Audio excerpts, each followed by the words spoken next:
My name is Dave Beal. I'm the director for Brainpa워웰니스 in the United States, and I'm really thrilled and honored to be here today.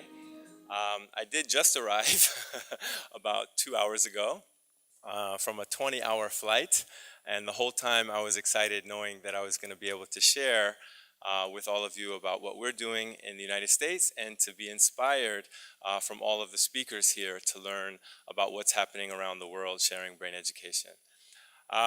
So I want to start this way, if it's okay, for two reasons. I want to ask us to have a quick brain break. Number one, because honestly I need it after being in an airplane for 20 hours. And then number two, because if we're talking about changing the world through changing the way people feel, experiencing our program is also an important part of that on a very special day like today. So I will ask you to please stand up and push in your chair, and please make a partner with someone next to you. All right, she's going to be my partner. So if you can just shake out your hands and feet. Hopefully your body's not quite as stiff as mine is right now. Wow, she's really shaking out. Good, very good. And then shake up. And brain power says front. Brain power says side. Brain power says up.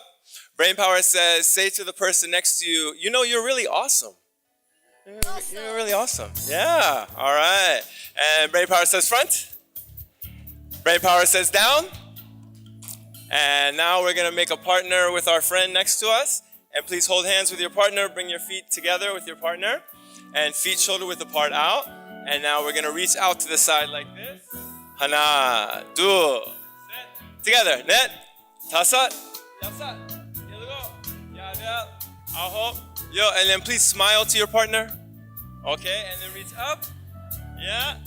And 하나, 둘, 셋, 넷, 다섯, 여섯, 일곱, 여덟, 아홉. Yo, and return. Very good. And now please switch sides. Other side. We can't be lopsided. And reaching out to the side. 하나, 둘, 셋, 넷, 다섯, 여섯, 일곱, 여덟, 아홉. Yeah, good. And now up. Yeah.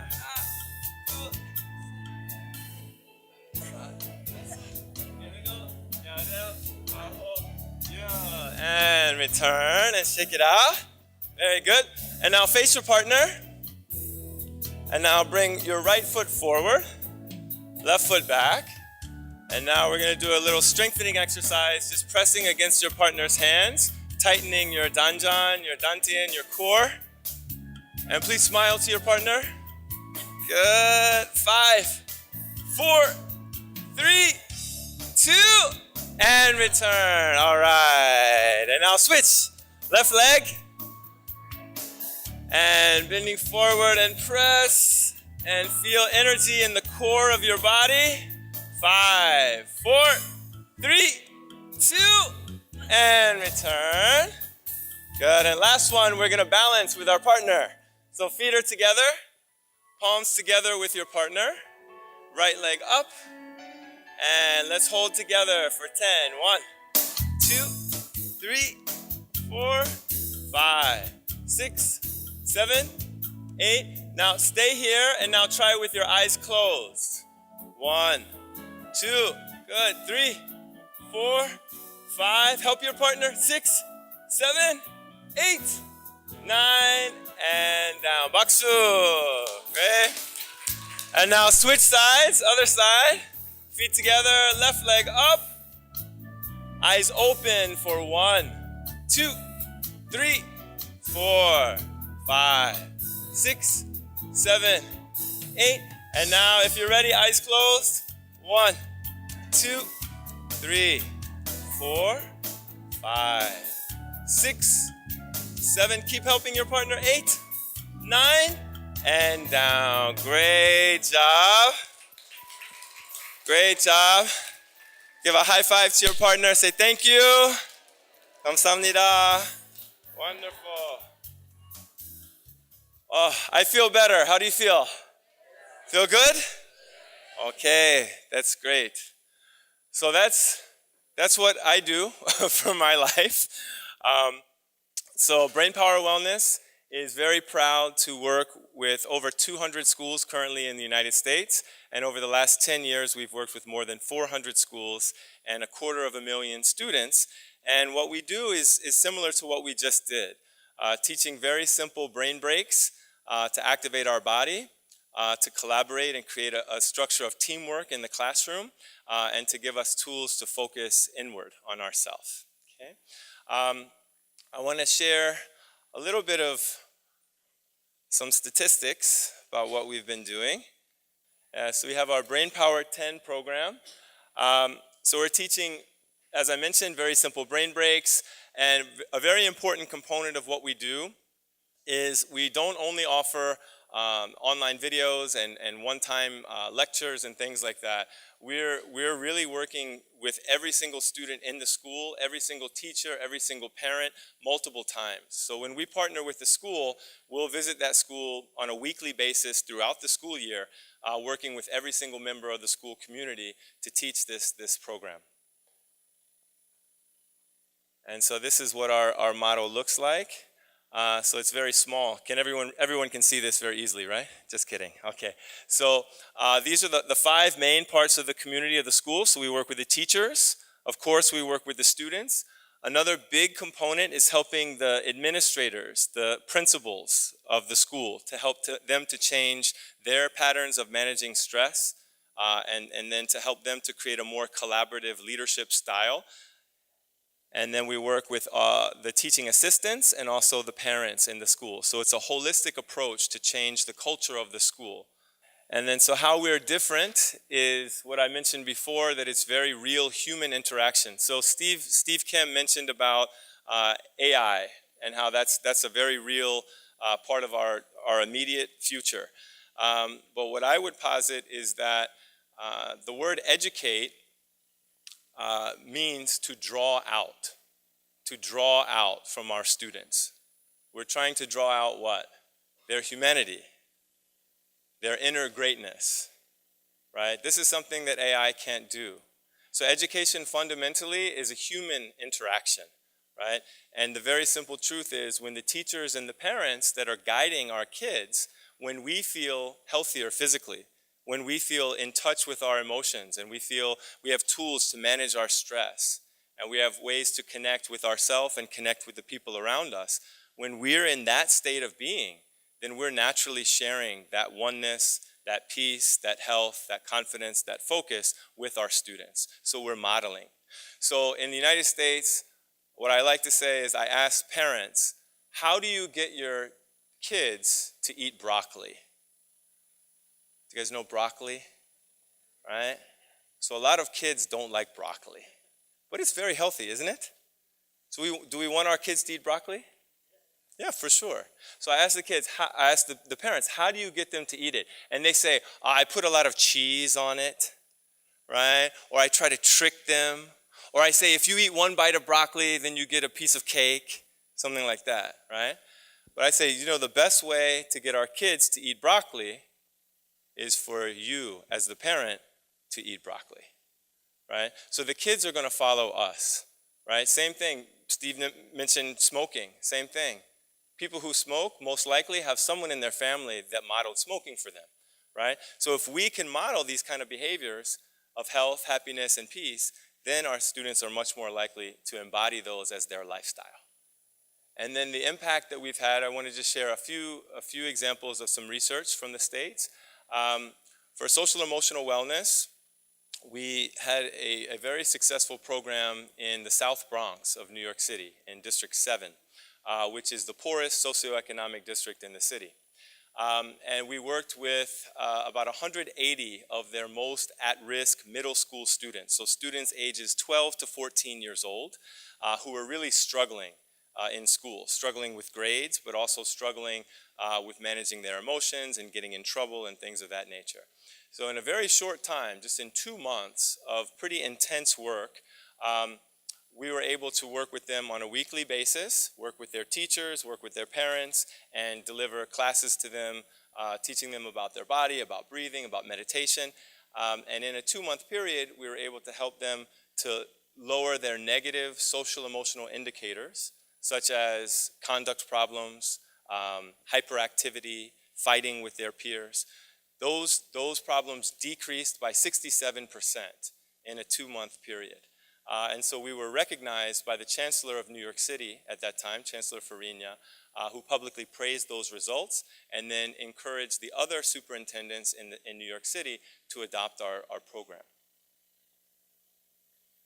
And then this is similar, in a similar vein, another school in New York City looking at the result of our program on their conduct problems. And what's significant here is in the United States, mindfulness is the hottest topic in education. Everywhere you go, you see mindfulness, books about mindfulness, videos about mindfulness, grant money about teaching mindfulness in schools. But I want to share how our program is different maybe than other kind of mindfulness approaches, right? So in this district, we worked with 4th grade students, so students ages around 9 or 10 years old. And we had 3 schools. So this school here, Lenox, this was the school that my team worked with. And then Steele is another school in the district that had a different mindfulness program. And then Brookside was the control group that didn't have any mindfulness education for the students. So in a 2-month period, looking at conduct problems, because that was what the district was studying, you can see here the school that didn't have any mindfulness program. Unfortunately, starting here, they had an increase in the conduct problems. So that's very unfortunate.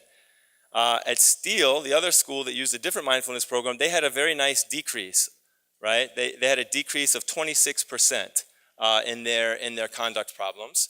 But then in the schools that we worked in, we had a 52% decrease in conduct problems, which is double the other program.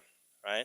So when we talk about mindfulness, I want to just be really clear because I'm very passionate about what I do, and I feel very inspired by what we are all doing around the world.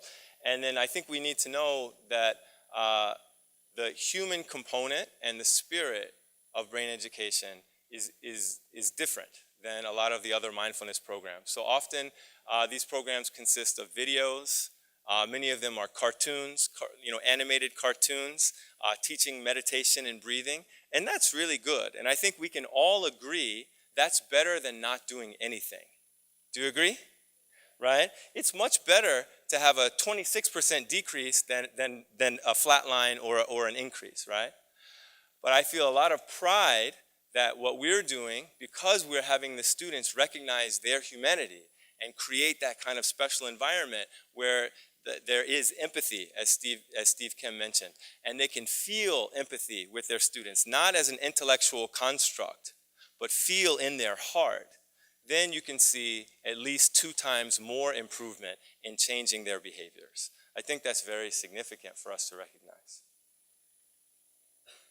And then next, I know many of you may be interested also in how does this translate into academic success, right? So to be very honest, in the United States right now, the big emphasis in education is on social emotional learning and on mindfulness and on helping to create positive behavioral outcomes. However, what I've experienced in 15 years of teaching this and learning about this is that they go together, right? When we feel good physically, when we feel good emotionally, we're able to focus much better. And we're able to manage the stress and anxiety, which lowers our performance. So we're able to perform at a much higher level. And so this is some of our research that shows that as well. So we had groups of 4th grade students taking a differential ability scales test, which measured 3 things. So one was recall, the memory. Another was information processing, how quickly they could solve problems. And a third was their sequential and quantitative reasoning, their math and science skills. The control group here was the blue group. Over a 3-month period, they had very good improvement. So they had 3% gain in information in recall, almost 3% in information processing, and then a very good gain of about 4.5% in sequential and quantitative reasoning. And then our group, the test group, had about a 3 times higher rate of improvement compared to the students who weren't engaged in our training. So the reality is, when we take care of our body physically, when we manage our emotional health and create a safe space in the classroom, and we give our students tools through meditation and breathing and mindfulness practices, then they're able to score higher academically as well. Do you like that idea? Right. Me too. Me too. Happiness should be part of every child's day. When students think about school, they shouldn't just be thinking about tests and getting stomach aches from having to take a test or having stress and that kind of thing, right? In the United States, by 4th grade, most students don't like school. I'm sure it's the same here. Maybe worse here, right? It's very competitive and very stressful, right? So I think we can do better. Right? For the future of education, we can do better. If the research shows when students are healthy and happy, they perform better, let's apply that, right? So what we do is very simple. We give teachers brain break tools. Every 45 minutes, they should take one break for 2 minutes. Only 2 minutes. And the teachers, they say, "What? I don't have time to do that. I don't have 2 minutes." Right? And then I ask them a very simple question. When you read the room and you see your students and they're tired or they're frustrated or they're not getting along together, they're not focused, and you have 45 minutes to teach a math lesson, would you rather just drag them through 45 minutes? Or would you rather take 2 minutes, have them get up and move and shake off their stress and have fun and re-engage, and then have 43 minutes to teach the lesson? Which one do you think is better? And everybody understands. So it's not about time. We don't get stressed out by time. We're stressed out by what we have to accomplish in the amount of time we have. It's very different.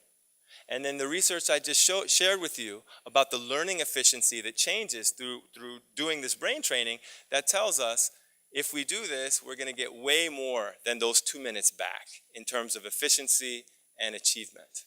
It's very simple. And then last, I want to close just showing you some pictures of our students. So these are kids in schools, right? So here we have students. So you can't really see here, but these are 3 elementary school students, and they're leading Qigam, the energy meditation, with their classmates, right? So we do that every single day, right? So my dream is every student in New York City will meditate every single day. Then I feel like we can really change our city and change our country and change our world. And then we have pictures of other things as well. So we have teachers here taking our training, teaching the brain exercises and everything. Don't they look so happy? Yeah, that's right. And then importantly, the ones who are leading these exercises are the students themselves. Right? So if we want leadership and we want to grow citizens who are going to change the world, they can start by teaching these things as well, right? So I want to just close by thanking Ibrea and thanking the organizers of this forum for inviting me here. I feel a lot of inspiration from what I've seen from the other speakers, and it feels very inspiring to me because I see in the audience here today, I see my mentor who helped me 15 years ago to make the decision to do this with my life. And what I found 15 years ago, I started to teach this in my classroom. And at first, the students had some resistance to it, right? But once they started to do it, they started to ask me for it. So I had the toughest class in my entire school, and I saw changes among those kids. We would have fights every single day before I learned about these things. And then the last 4 months of my school year, 15 years ago, I had my kids hugging each other. I had them meditating every day. I had them talking to each other in a really positive way. And that touched my heart. And I said, this is the kind of world that I want to live in. And then if it can work in one classroom in Brooklyn, New York, why can't it work in every classroom throughout New York City? And that's where we're headed. So we're working now with 200 schools out of the 2,000 schools. So it's only 10%, but we're doubling every year. So within the next 3 years, thank you. So I want to make a promise. So we in our teacher trainings, the culminating part is that we talk about our vision, right? What's our dream? And I had a beautiful bus ride over here with a graduate of the Benjamin School who picked me up from the airport. And she shared with me about her dream of helping to have a sustainable waste program where converting garbage into energy and having sustainable garbage system. And she asked me, what's your dream? And so I talked with her about that, and I want to share with you about it as well. So my dream is within the next 3 years that all 1.1 million students in New York City will be doing brain education every single day as part of their lifestyle. And after those 3 years, we're going to spread through the entire United States. That is my dream, and that's my promise. And so I hope in 2020, when we have a beautiful gathering like this, that I can share with you those results as well. Thank you so much for your time. I hope you have a wonderful day.